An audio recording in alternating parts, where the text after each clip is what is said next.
Welcome to today's video. Today we are talking about challenges. So I want you to please think or investigate about a recent challenge that someone overtook and that inspired you. Remember to have this ready for your lesson so we can share.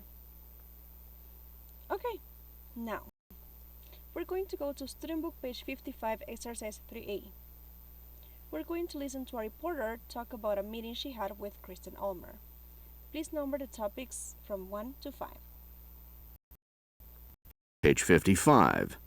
3. Listening. On extreme. A. Listen to a reporter talk about her recent meeting with Kristen Ulmer. Number the topics in the order the speaker mentions them, 1 to 5. There is one topic the interviewer doesn't mention. Hi, everyone. This is Changing Lives, the podcast. This week, we feature extreme skier Kristen Ulmer, who Jody interviewed earlier this week. Yes, I did. So how did it work out? It was so interesting talking with her. You know, when we asked her to do an interview, she could easily have said no, but she got right back to us and said sure, which was nice. Yeah. So what did you learn? Well, Kristen is such a fascinating person. She's been so successful, and you want to know, why did she do that stuff? How she became not only a world-class skier, but the best extreme female skier in the world. Right. So how did she? I guess it all really started when she was in college, you know. She fell in with the wrong crowd, you know, the wrong kind of friends. Uh-oh. And that's when she started jumping off cliffs and mountains and doing crazy stuff. But she became a really great skier. What's interesting is that she wasn't actually an expert skier or anything when she was a kid. So it's not like she had planned all this. She liked to ski as a kid, but she didn't take ski lessons or anything. So she just fell into it? Very funny. Yeah, kind of. So what kind of person is she? Well, one thing you notice about Kristen is that she has great self-awareness. Looking back, she said she realized that her entire self-esteem was tied up with being pretty and with being a great skier. So she decided one summer to take a trip to Asia. And she had 2 rules. 1, she had to not focus at all on her appearance. And 2, she wouldn't talk about skiing at all. All her friends spent the summer skiing and training, and she could easily have stayed and done that too. So did she have some good stories? Oh, yeah. She has all these fascinating stories. Like she got robbed at one point, held up at gunpoint, when she could easily have been killed. And another time, she got sick. Her leg got infected, and she might well have lost her leg. But fortunately, someone helped her and actually saved her life. Wow. She said the trip changed her whole attitude toward life, and that changed her way of thinking. And it had a real impact on her performance. And when she got back, she was a better skier than all the friends who had spent the summer training. So Kristen made it onto the U.S. ski team. She did, though she eventually quit. She couldn't afford to stay on it and pay for her training, and that's when she started doing film work, when her professional career as an extreme skier started. Like doing movies, right? By the way, what is extreme skiing? Kristen's definition of extreme is, if you risk your life doing it, then it's extreme. Boy, she risked her life? Yeah. You know, she could easily have died. She had more than 30 near-death experiences. It's so dangerous. But she got paid big money, doing flips off cliffs, jumping out of helicopters, and skiing down like vertical mountains.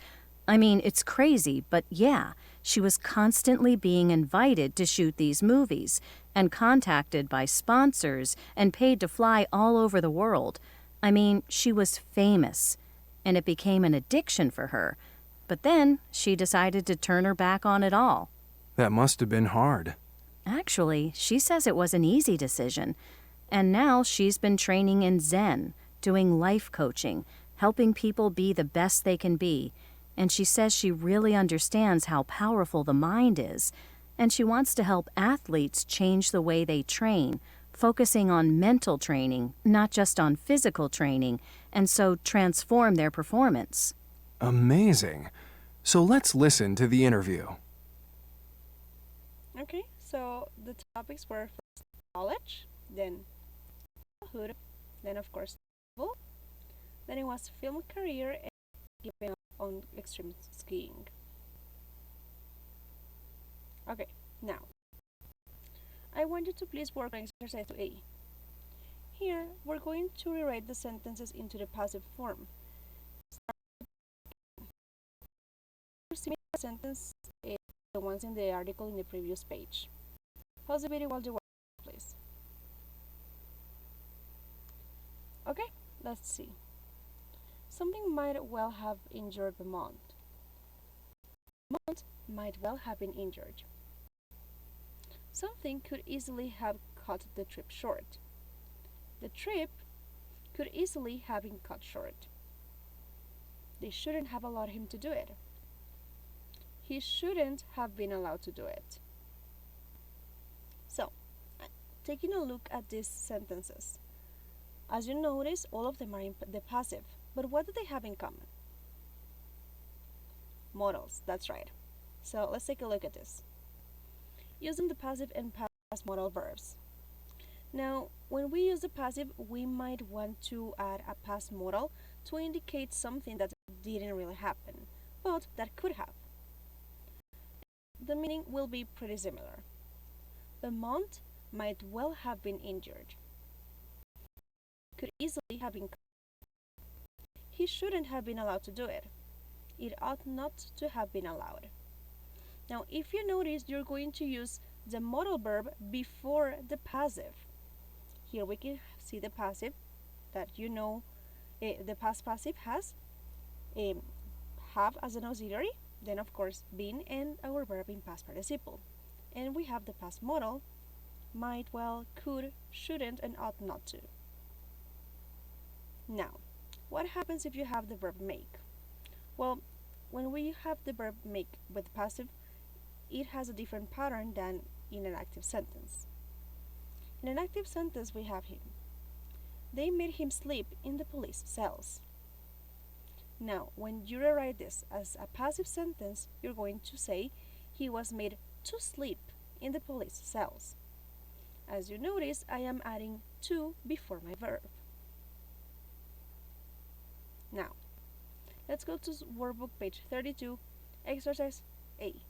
We're going to write the underlined parts of the article using the passive forms and past modal verbs. Look at the example. Something could easily have killed her. She could easily have been killed. What can we do with the next one? Pirates could have attacked her. She could have been attacked by pirates. Now pause the video and work on the rest, please. Okay, for number 3, you should have her sailboat could have been hit by large vessels. 4. Her boat might well have been damaged or destroyed by heavy seas. 5. She might have been attacked by sharks. Then, such a young person should not have been allowed by her parents. And lastly, people say it ought not to have been permitted. Did you get it right? Great. Now, for your homework, you're going to work on student book page 55, exercise B. You're going to write the sentences using the adverbs in parentheses. Remember to write them as passive sentences. Look at the example. An avalanche could bury her alive. We know that we need to use the adverb easily. And also, we needed to rewrite the sentence into the passive form. She could easily have been buried alive by an avalanche. Let's do number 2. They might postpone her attempt due to bad weather. Well, her attempt might well have postponed due to bad weather. Now, remember to work on this before your class. We're going to check it. I will see you then. Bye bye.